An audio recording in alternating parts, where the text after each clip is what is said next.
하나님 말씀 출애굽기 24장 12절부터 18절까지입니다. 한 절씩 교독하겠습니다. 여호와께서 모세에게 이르시되 너는 산에 올라 내게로 와서 거기 있으라. 내가 그들을 가르치도록 내가 율법과 계명을 친히 기록한 돌판을 내게 주리라.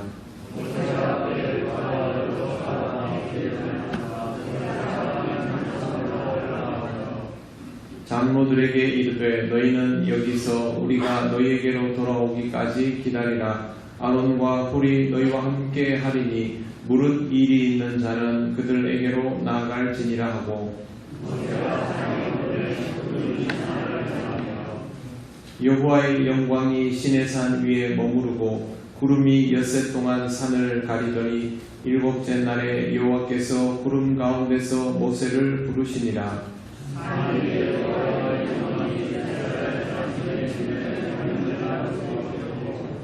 같이 읽겠습니다. 모세는 구름 속으로 들어가서 산 위에 올랐으며 모세가 40일 40야를 산에 있으니라. 아멘. 기도드리겠습니다. 하나님 감사합니다. 오늘도 우리에게 허락하신 이 말씀을 우리가 들으며 하나님께서 사랑하는 백성을 향하여 가지신 그 마음을 우리도 함께 깨닫기를 원합니다. 성령님 인도하여 주셔서 전하는 이와 듣는 이 모두에게 그 은혜가 있게 하여 주옵소서. 예수님 이름으로 기도드립니다. 아멘. 오늘은 더 많이 오실 것 같습니다. 제가 조금 지금 어지러움 증세가 있어서 시선 처리를 할 때 조금 초점이 덜 맞아 보이는 경향이 좀 보일 수도 있습니다만 그건 신경 쓰지 마시고 말씀에만 집중을 해주시면 저도 정성을 다해서 이 말씀을 함께 나눌 수 있도록 그렇게 하겠습니다. 오늘 말씀에서 제일 먼저 보셔야 할 부분은 여호와께서 모세에게 이르되 12절입니다. 너는 산에 올라 내게로 와서 거기 있으라. 이렇게 한 내용입니다. 어디를 보셔야 하냐면 너는 산에 올라 내게로 와서 이걸 보셔야 됩니다. 그 말은 지금 산에 있다는 말입니까? 산 아래에 있다는 말입니까? 산 아래에 있다는 말이죠. 바로 앞에 있는 본문은 산에 가 있는 내용으로 끝이 났습니다. 그러면 12절 말씀은 11절과 시간의 간격이 있다라는 것을 알 수가 있습니다. 모세가 이스라엘 지도자들과 함께 하나님을 만나고 그곳에서 먹고 마시고 했다라고 되어 있는데 거기에서 무슨 이야기들을 주고받았는지 특별한 강령을 받았는지 그런 내용은 전혀 없고 그냥 하나님과 함께 있었다만 있습니다. 왜 그러냐 하면 하나님과 함께 있는 것이 정말 중요하기 때문에 그렇다라고 지난 시간에 말씀을 드렸습니다. 이스라엘은 이집트에서 나와 광야를 지나는 중입니다. 광야는 세상의 모든 것들과 거리가 있는 상태를 말합니다. 하나님이 이스라엘을 광야로 끌어낸 이유는 주변의 것들과 단절시키고 그 가운데서 하나님과 독대하도록 하기 위해서 그렇게 하신 것입니다. 하나님과의 관계가 확실하게 형성이 되어야 다른 관계도 하나님과의 관계 위에 세워지기 때문입니다. 아이가 태어나면 그 아이가 일정 시기 동안 엄마, 아빠와 꼭 함께 있도록 하라고 그렇게 전문가들은 말합니다. 왜 그러냐 하면 사람이 태어나면 애착 형성이라는 것을 하는데 이 애착 형성의 순서에서 1번이 아빠와 엄마이기 때문에 그렇습니다. 보통 이렇게 맞벌이를 하다 보면 이런 시기들을 여러 가지 이유로 놓치게 될 때도 있는데 육아휴직 같은 게 정말 중요한 이유도 이런 애착 형성이 제대로 되어야 엄마 아빠가 먼저이고 그 다음에 형제들 또 할아버지 할머니 친척 이렇게 나가야 정상적인 애착 형성이 되기 때문에 그렇습니다. 신앙생활도 제일 먼저가 누구이겠습니까? 하나님과의 관계가 먼저이고 그 다음에 함께 살아가는 사람들 그리고 그 주변에 있는 다른 유형의 사람들 이스라엘로 말하자면 이방인 같은 사람들을 만나더라도 하나님과의 관계가 먼저 형성되고 그 다음에 이방인들을 만나야 하기 때문에 하나님께서 광야로 끄집어내서 홀로 있게 만들어 놓고 그렇게 교육을 시키셨던 것을 우리가 성경에서 지금 보고 있는 것입니다. 항상 여러분 신앙에서 이 기본을 중요하게 여기시기를 바랍니다. 하나님과의 관계를 먼저 견고하게 하는 것이 우리 신앙생활의 기초공사이다. 애착 형성은 내가 하나님과가 먼저다. 이렇게 생각하셔야 됩니다. 교회 와가지고 교인들 만나면 얼마나 좋습니까? 익숙해지면 친척보다 더 가깝고 형제 같고 그렇습니다. 하지만 이 모든 관계는 우리가 신앙을 가지고 맺어야 되는 관계들이죠. 인간적으로 교회에서 그게 앞서버리면 나중에 신앙과 이런 인간관계가 뒤집어져 버리는 경우가 발생합니다. 이거는 굉장히 큰 문제가 됩니다. 신앙에도 방해가 됩니다. 그렇기 때문에 그렇다고 또 내가 아직 신앙이 부족하기 때문에 교인들하고 거리를 좀 둬야지. 그거 전혀 아닙니다. 어떻게든 신앙이 좋게 만들어야지. 교회를 와가지고 계속 신앙이 어린아이같이 그렇게 있으면 안 되는 것이죠. 어떻게든 신앙이 좋게 만들면서 그 신앙을 기반으로 모든 관계성들을 이루어 가겠다라는 마음이 있어야 우리의 부족함에도 불구하고 하나님께서 우리로 하여금 든든한 기초 위에 설 수 있도록 그렇게 해 주시는 것입니다. 그렇기 때문에 이런 부분들을 유념해야 되고, 잘 아시다시피 이스라엘이 광야에 이렇게 있다가 가나안에 들어갔는데 잘 했습니까? 못했습니까? 잘 안 됐지요. 이게 그만큼 중요하고 어려운 것입니다. 잘 안 되면 어떻게 해야 됩니까? 잘 안 되면 이전 단계로 돌아가면 됩니다. 잘 안 됐다고 아이고 큰일 났다가 아니고, 신앙생활을 하는데 내가 3단계 정도까지 왔는데 여기에서 벽에 부딪혔다 2단계로 돌아가면 되고, 2단계로 갔는데 벽에 부딪히면 1단계로 돌아가고, 아 그럼 나는 기초가 없는 사람이구나, 거기서부터 다시 시작하면 되는 겁니다. 절대 이걸 가지고 뭐 자책하거나 그럴 필요는 없고, 중요한 건 내가 신앙적으로 노력을 하고 있는가, 신앙이 좋아지려고 신경을 쓰고 있는가, 그거는 돌아보셔야 합니다. 이렇게 해서 탄탄한 기초 위에 그렇게 여러분의 신앙생활들이 펼쳐지도록 그렇게 하시기를 바랍니다. 하나님이 모세를 다시 산으로 부르셨는데 산에 올라 내게로 와서 그 다음에 거기 있으라입니다. 좀 이상하지 않습니까? 산에 올라와 내게로 오라 이렇게 하시면 되죠. 보려고 부른 거 아닙니까? 그죠? 보통 보려고 부르면 산으로 올라와 내게로 오라 이렇게 하면 되는데, 하나님은 그렇게 하지 않고 와서 거기 있으라입니다. 딱 돌려서 직설적으로 말씀드리면 너는 거기까지 이렇게 하시는 겁니다. 하나님은 이스라엘 백성을 대하실 때 이렇게 하셨고, 심지어 모세를 대할 때도 이렇게 하십니다. 하나님은 인간에게 항상 이렇게 말씀하셨어요. 너무도 가까이 하시고 부르시고 사랑하시지만 항상 인간이 서 있어야 할 자리를 정하여 주시고 너는 거기 있으라 그렇게 하고, 그 다음 하나님께서 내리는 지시를 받도록 그렇게 주로 많이 하십니다. 그가 이스라엘의 지도자이고 또 백성을 항상 살펴야 하는 것은 맞지만, 그보다 중요한 것은 하나님을 만나는 일입니다. 애착 형성이 중요한 것처럼 이스라엘의 지도자 모세에게 있어서 중요한 것도 하나님과 독대하는 것이 우선되어야 합니다. 그렇기 때문에 지금 이런 시간도 필요한 것이고, 이스라엘을 향한 지도력도 거기에서부터 나오게 되는 것입니다. 모세가 하나님과 독대하는 것보다 백성 다스리는 일을 더 중요하게 여겨버리면 그때부터 모세는 상태가 나빠집니다. 어떻게 되냐면 사울왕처럼 됩니다. 우리 새벽에 사울왕 보면 딱 그런 모습 아닙니까? 사울은 나쁜 사람이고 모세는 좋은 사람이고가 아니라 하나님과의 대면함이 우선이고 하나님이 그어준 선을 얼마나 지키는가, 그게 더 중요한 일이 되는 것입니다. 물론 모세는 이스라엘의 출발점에 있기 때문에 시행착오들이 제법 용납이 되지만, 과정이 좀 지나고 나서도 계속 그런 시행착오가 용납이 되는 것은 아닙니다. 어느 순간부터 같은 잘못들이 반복되면 하나님께서 당연히 그것에 대해서 지적을 하시고, 어쩌면 그런 의미에서 사울은 직격탄을 맞은 사람이라고 볼 수 있습니다. 기름 부음을 받으면 항상 하나님과 대면하는 시간이 모든 것의 기반이 되어야 합니다. 그래야만 그 위에 다른 일들도 가능하게 되는 것이죠. 백성을 영적으로 이끌어야 할 사람은 반드시 이렇게 해야만 하는 것은 지금 이 시대도 마찬가지입니다. 백성과 함께하는 시간이 주를 이루겠죠. 그러나 영적 지도자는 지금 이 시대에도 어김없이 하나님과 대면하는 것에 더 시간을 부여하고 거기에 무게를 실을 줄 알아야 합니다. 왜 그러냐 하면 지도자가 하나님의 뜻을 분별하지 못하면 백성을 하나님께서 원하시는 쪽으로 이끌어갈 수가 없지요. 만약에 지도자가 잘못 판단을 내리면 그 공동체에 있는 사람들이 전부 잘못된 방향으로 끌려가게 되지 않습니까? 그렇기 때문에 지도자는 항상 하나님과 대면하는 것에서부터 그가 가진 모든 역량들이 발휘되어야 하는 것입니다.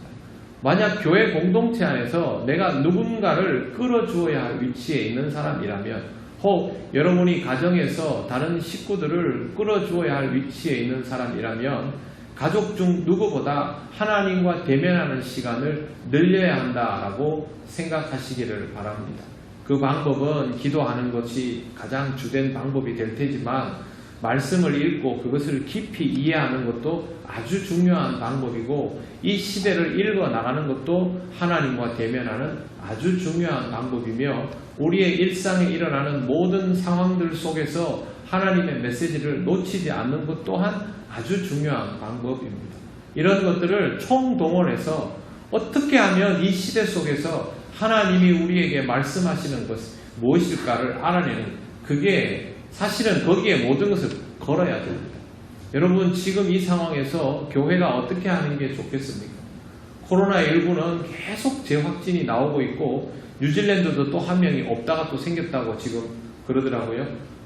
그러면 이건 앞으로 어떻게 될지 모르는 것이죠. 전문가들은 초기 단계라는 말까지 지금 합니다. 그럼 교회는 어떻게 해야 될까요?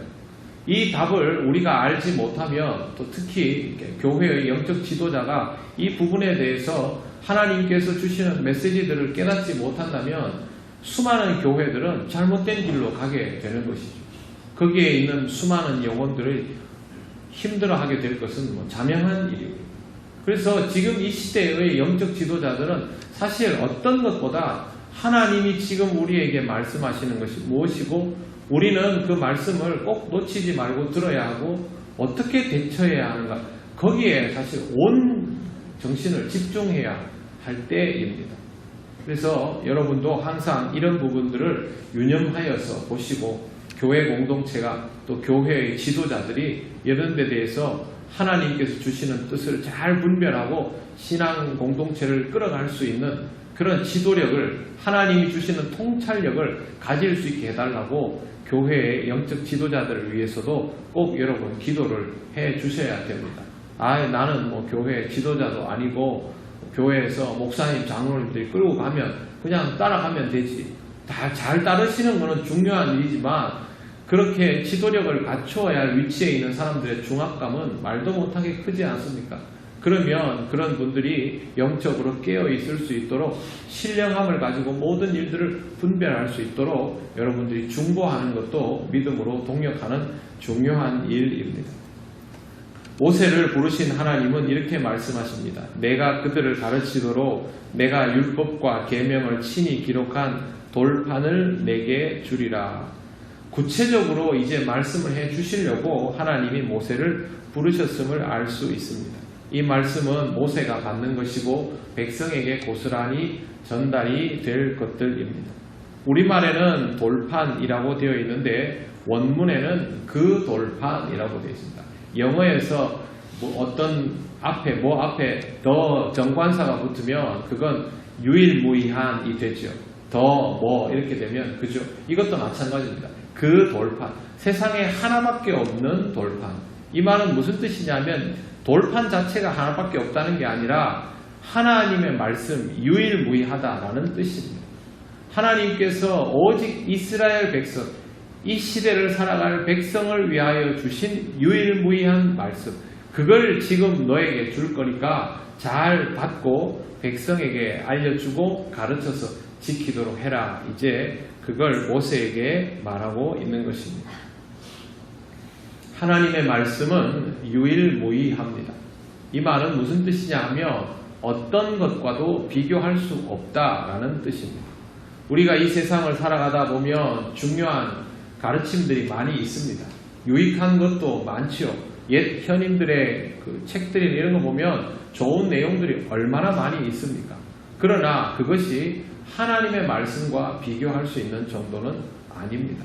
그러면 우리가 하나님의 말씀이 유일무이하다. 그렇지, 하나님의 말씀은 유일무이하지. 그렇게 하고 끝내야 되겠습니까? 아니면 왜 하나님의 말씀이 유일무이한지를 알아내야 되겠습니까? 알아내야 되는 거죠. 그냥 그렇게 말하더라 하고 끝내면 그건 하나님의 말씀이 유일무이한 것을 아는 게 아닙니다. 모르는 거죠. 그렇다고 해서 우리가 뭐 다 공부를 많이 해서 학자가 되고 그런 게 아니라 내가 일생을 살아가면서 하나님의 말씀을 마음 깊이 새기고 그것을 실천하면서 살아가다 보니 내 인생의 어떤 것들보다 이 말씀의 무게가 가장 무겁고 내 인생을 끌어주는 토대와도 같다라는 것을 깨닫게 될 때 그 말씀은 나에게 유일무이한 말씀이 되는 것이죠. 그렇게 해야 된다라는 겁니다. 그래서 그리스도인은 하나님의 말씀에 대한 이해도가 떨어지면 안 됩니다. 똑똑하고 뭐 이런 정도가 아니라 기본적인 것들에 대해서는 확실하게 알고 있어야 됩니다. 성경을 공부하지 않고 신앙생활을 한다라는 말은 글자를 배우지 않고 책을 읽겠다라는 것과 똑같은 것이 되지 않습니까? 그래서 여러분 하나님의 말씀을 항상 읽으시고 또 묵상하시고 조금씩 더 이해하시고 모르면 물으시고 책 찾아보시고 어떻게든 조금이라도 더 알아내셔야 됩니다. 말씀을 모르는 것이 별 일이 아니면 큰일 납니다. 여러분의 인생의 가장 중요한 가치가 말씀이어야 하는데 이게 무엇인지 모르고 있으면 큰일 나는 것이죠. 인생이 똑바로 사라질 리가 없지요. 그래서 저는 이 말씀을 읽고 듣고 하는 일들을 성실하게 하지 않는 분들을 보면 굉장히 안타깝습니다. 용감하고 무모하다는 생각이 듭니다.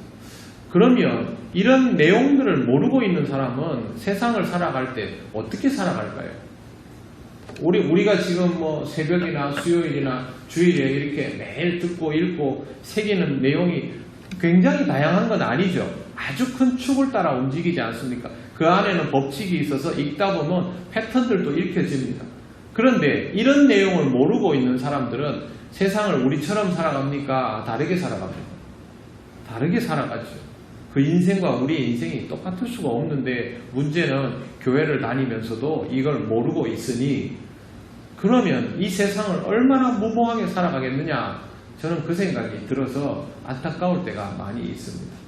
여러분 말씀을 읽어라 또 말씀을 읽자 함께 말씀을 공부합시다 말씀을 들어야 된다라고 권면하는 것은요 상대방에게 부담을 주는 것이 아닙니다.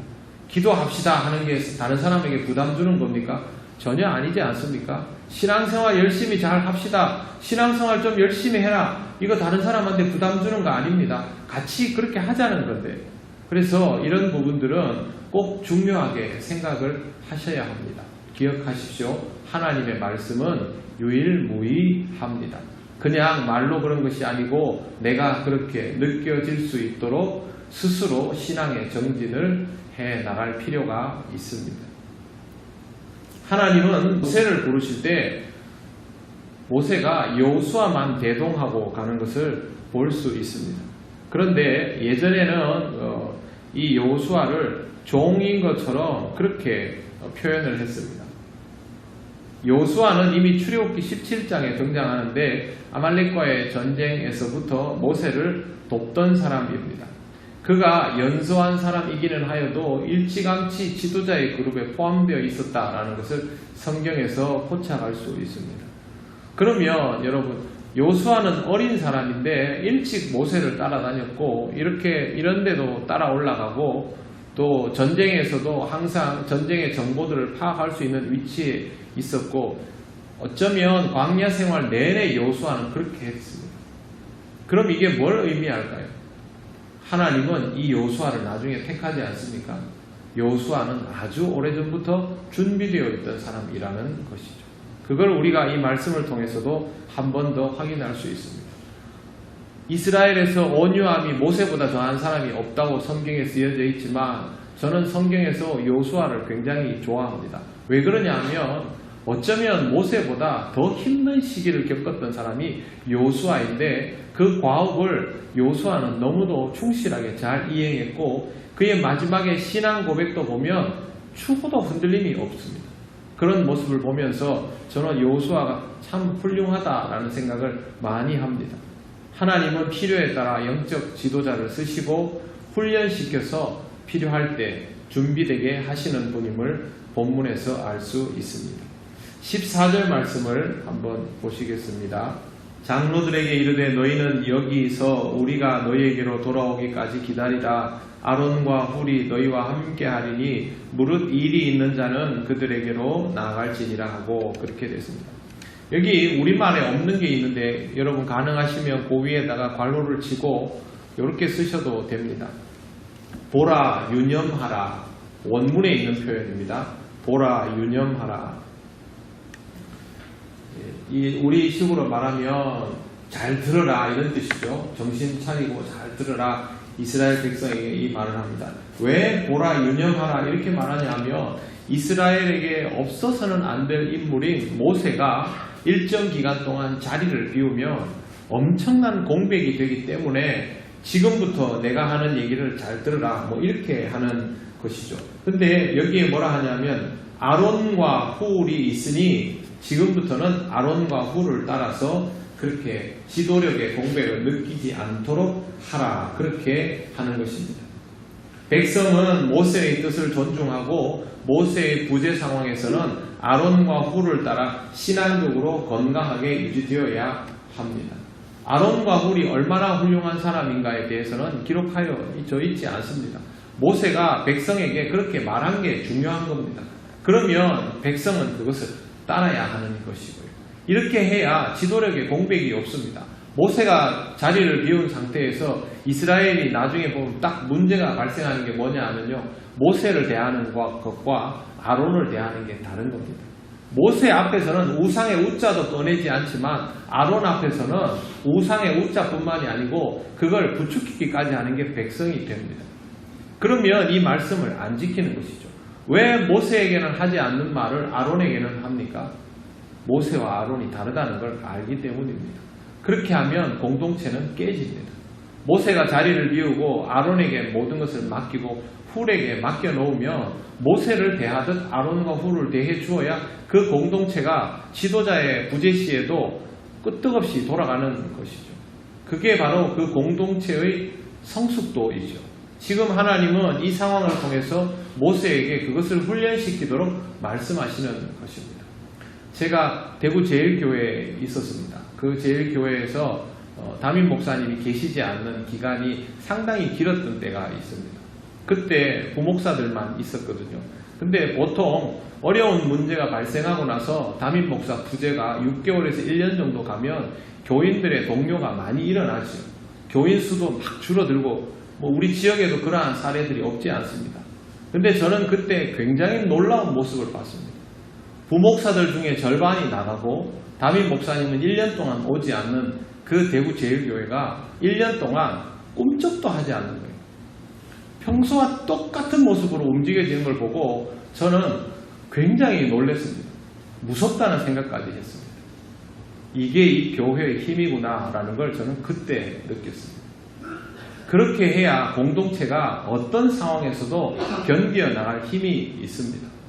하나님께서 세워준 지도자가 부재 상황이 되었을 때 말하지 않아도 그 목사님이 안 계시면 부목사님이 하든지 부목사님이 안 계시면 또 누가 하든지 이게 순서가 있을 거 아닙니까? 교회의 영적 지도자의 순서는 하나님께서 필요한 데 쓰는 순서니까 1번이 아니면 2번, 2번이 아니면 3번 뻔한 거죠. 그 순서에서 그걸 따라 그냥 가면 되는 겁니다. 그때 제 나이가 30대 초반이었습니다. 어린 목사가 뭘 알면 얼마나 알겠으며 하면 뭘 얼마나 제대로 하겠습니까? 그럼에도 불구하고 교회는 조금도 흔들리지 않았습니다. 그런 저력이 중요한 것이고 그런 저력은요 오랜 세월 동안 훈련되는 것입니다. 그래서 제가 그 교회에서 청년 사역을 할 때도 청년들에게 항상 그걸 이야기했습니다. 어떤 목회자에 따라서 영향받는 그런 공동체가 되지 말고 어떤 상황에서도 흔들리지 않는 공동체가 될 수 있도록 하자. 나는 그걸 여러분들에게 훈련시킬 테니까 여러분들도 스스로 그 훈련을 해라. 그렇게 했습니다. 항상 그렇게 준비를 시켰습니다. 그래서 그 청년부도 스스로 할 수 있는 공동체가 되어 갔습니다. 우리 교회도 점점 그렇게 되어가고 있다고 저는 봅니다. 우리 교회의 숙련도가 그렇게 쌓여져 갈수록 우리 교회는 앞으로의 시대에 어떤 일들도 그렇게 기꺼이 감당하면서 어려움이 있을 때마다 더 견고해져 가고 뿌리는 더 깊어져 가는 그런 공동체가 되면 좋겠습니다. 여러분들도 마음속에 항상 그런 꿈을 가지시고 그런 바람을 가지고 우리 교회는 어떤 상황에서도 뿌리가 깊어져 가는 교회가 될 것이다. 그렇게 하면서 여러분이 그 뿌리 하나하나가 될 것이다 생각을 하시고 살아가시기를 바랍니다. 출발은 오늘 말씀에 있는 것처럼 이러한 상황이 되었을 때 이러한 것들을 잘 순종하면서 따르고 하나하나 몸에 익숙하게 해 나가는 것입니다. 모세는 산에 올라갔는데 15절에 이렇게 되어 있습니다. 모세가 산에 오르매 구름이 산을 가리며, 구름이 산을 왜 가릴까요?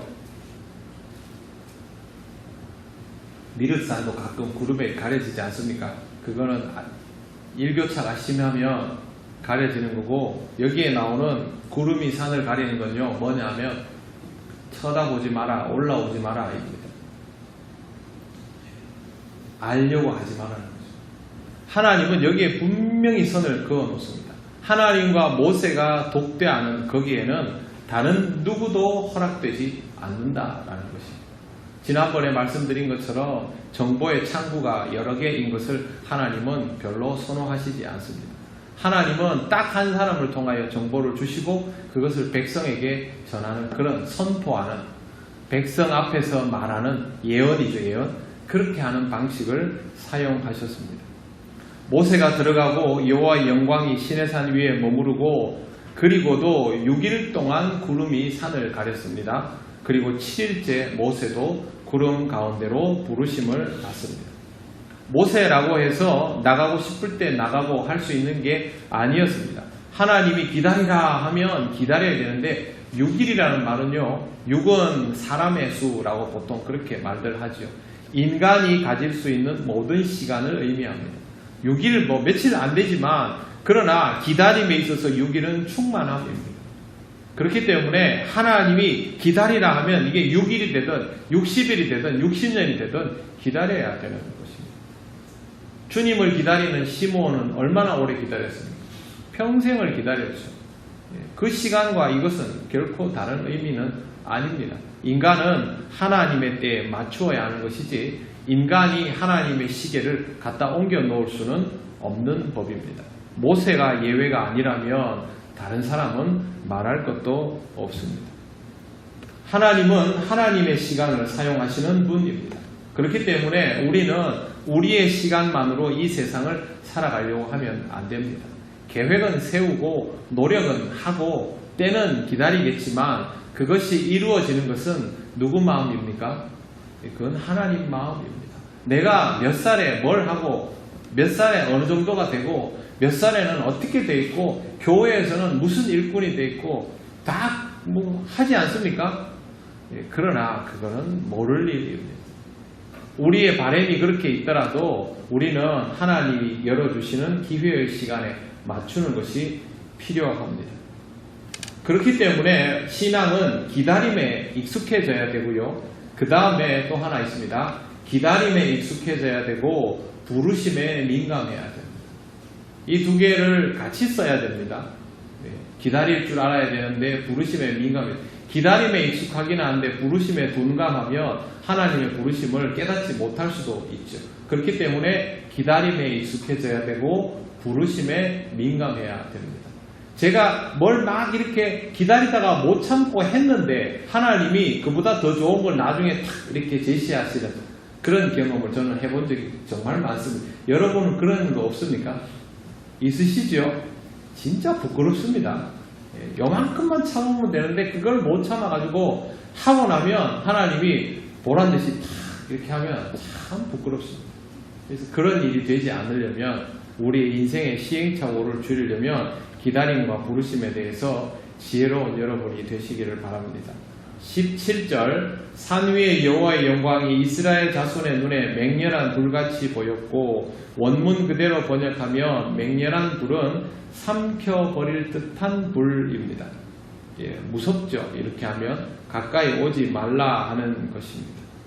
하나님께서 이 정도의 단호함으로 그렇게 하시고 모세는 그렇게 구름 속에 들어가서 산 위에 올랐고 40주야를 산에 있게 됩니다.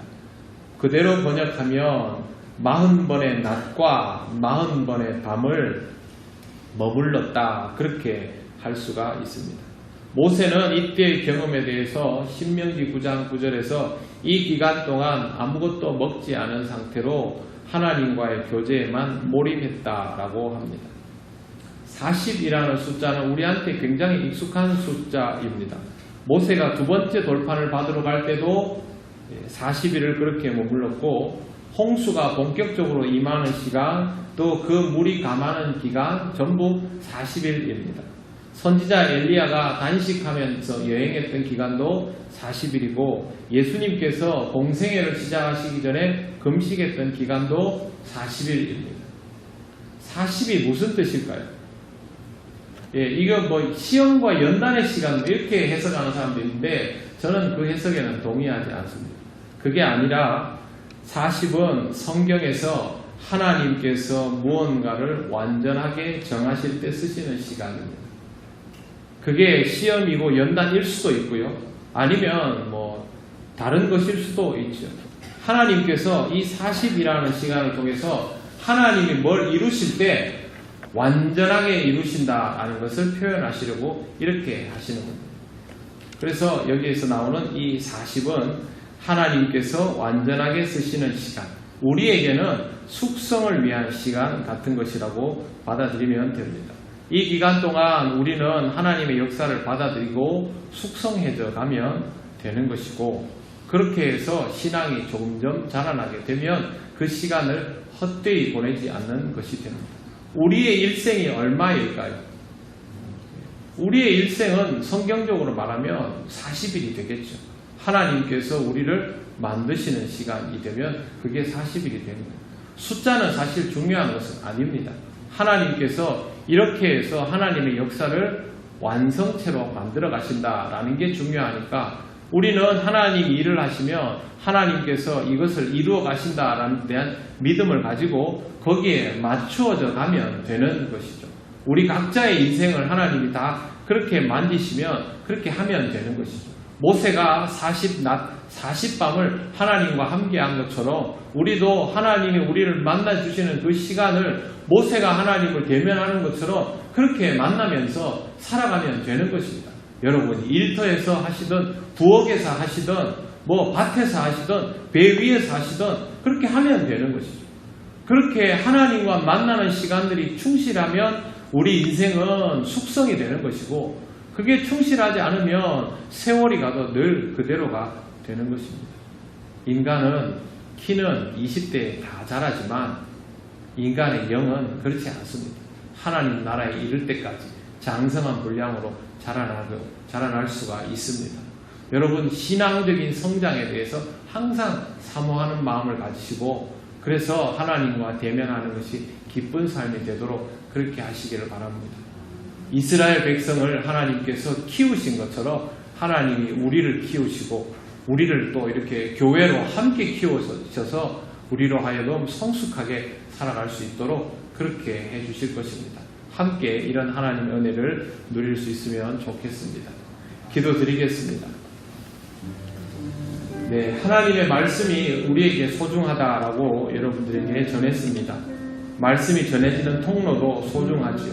이 말씀의 소중함, 말씀이 전해지는 통로의 소중함이 지켜지는 신앙 공동체가 건강합니다. 우리도 지금처럼 항상 말씀을 귀히 여기고 말씀의 통로를 견고하게 지켜나가는 교회가 될 수 있도록 하나님 우리를 붙들어 주시옵소서. 이 시간 하나님 앞에 기도드리겠습니다. 아버지 하나님 은혜 감사합니다. 하나님 우리에게 허락하여 주시는 이 한 말씀, 하나님 어떤 상황에도 우리에게 들릴 때마다 잘 듣게 하시고 이 말씀을 들으며 살아갈 수 있게 하시니 감사합니다. 하나님 우리 교회 강단마다 선포되는 말씀들이 우리에게 소중함을 알게 하시고 우리 모든 성도들의 생활 속에서 하나님 들려주시는 그 말씀이 귀한 것을 알게 하셔서 우리 통역교회 모든 성도들이 하나님의 말씀 따라서 그렇게 살아갈 수 있게 하시고 이 말씀의 통로를 귀히 여기는 지혜로운 삶이 될 수 있도록 인도하여 주시옵소서. 우리에게 주의 말씀이 유일무이하며 항상 생명력 있게 오고 우리의 모든 것들을 회복시켜줌을 우리가 의심하지 않게 하시고 이 말씀 따라 살아갈 때 하나님 우리를 강건하게 하시고 든든히 뿌리내리는 신앙이 되게 하여 주시옵소서. 이 시간 또 한 가지 제목으로 기도하면 좋겠습니다. 하나님의 시간을 우리가 견디고 감당하게 하옵소서. 기다림과 부르심에 적응하는 견고한 신앙이 되게 하옵소서. 다 같이 기도드리겠습니다. 아버지 하나님, 우리에게 늘 함께 하시고 은혜 주시고 감사합니다. 어려운 시간들도 많이 있고 또 시험 들거나 실족할 때도 있지만 그러나 하나님 아버지 모든 것들을 견디며 감당해 나가는 우리들 되게 하여 주시옵소서. 하나님께서 우리를 점점 더 견고하게 만드시고 깊이 뿌리내리게 하실 줄 믿습니다. 하나님 아버지, 하나님께서 우리에게 그렇게 하심을 믿음으로 알게 하시고 그렇게 나아갈 수 있는 우리들 되게 하셔서 하나님 우리의 뿌리가 깊어지며 하나님 정말 든든히 세워져가는 교회가 될 수 있도록 역사하여 주시고 성숙해져가는 우리들 될 수 있도록 인도하여 주시옵소서. 하나님 우리와 함께하여 주시옵소서. 네, 마지막으로 기도할 제목은 우리 교회 모든 성도가 하나님 앞에서 각자에게 알맞는 영적 성장을 이루게 하셔서 날로 하나님을 기쁘시게 하고 이웃을 복되게 하는 공동체가 되게 하여 주시옵소서. 함께 신앙생활하는 우리 형제 자매들을 위해서 이 시간 다 같이 기도드리겠습니다. 하나님, 우리가 다 같이 자라기를 원합니다. 우리 중에 자라지 못하는 심령이 하나도 없게 하시고 우리가 함께 자라서 서로에게 기쁨이 되고 서로에게 유익이 되어서 하나님 이 교회가 하나님 앞에서 정말 복된 공동체로 세워져 가게 하시고 하나님 아버지 우리에게 주시는 은총이 차고 넘쳐서 이웃들을 사랑하고 그들을 품으며 그들에게 복을 나누어 줄 수 있는 성숙한 공동체가 되게 하여 주시기를 원합니다. 하나님 아버지 모든 일들을 위하여 우리의 영적 성장이 필요하오니 우리로 하여금 갈급함이 있게 하시고 하나님께서 주시는 은총을 먹으며 날로 자라날 수 있도록 인도하여 주시옵소서. 하나님 은혜를 감사합니다. 하나님 우리에게 이렇게 늘 말씀을 주시고 우리로 하여금 생각하게 하시고 깨닫게 하심을 감사합니다.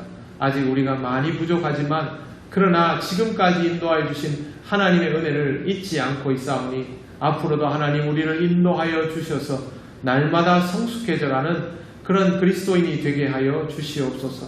우리가 함께 자라나기를 원합니다. 우리 중에 누군가는 정체되거나 뒤돌아서는 이가 하나도 없게 하시고 같이 자라나서 서로에게 유익이 되고 서로에게 기쁨이 되고 위안이 되고 힘이 되는 아름다운 신앙 공동체가 되게 하여 주옵소서. 우리의 행복함이 우리 이웃들에게도 고스란히 전해지게 하셔서 그들에게 복음을 줄 때마다 하나님께서 우리에게 역사하심이 드러나게 하여 주옵소서. 우리가 자랄 때마다 하나님께 더욱 영광을 돌리며 하나님 앞에서 한없이 기쁜 삶을 누리기를 원하오니 어렵고 힘들 때마다 이러한 하나님 앞에서의 소망을 붙들고 살아가게 하셔서 고비고비를 넘기며 날로 성숙해져가는 우리 교회가 되게 하여 주옵소서. 감사드리며 예수님 이름으로 기도드립니다. 아멘.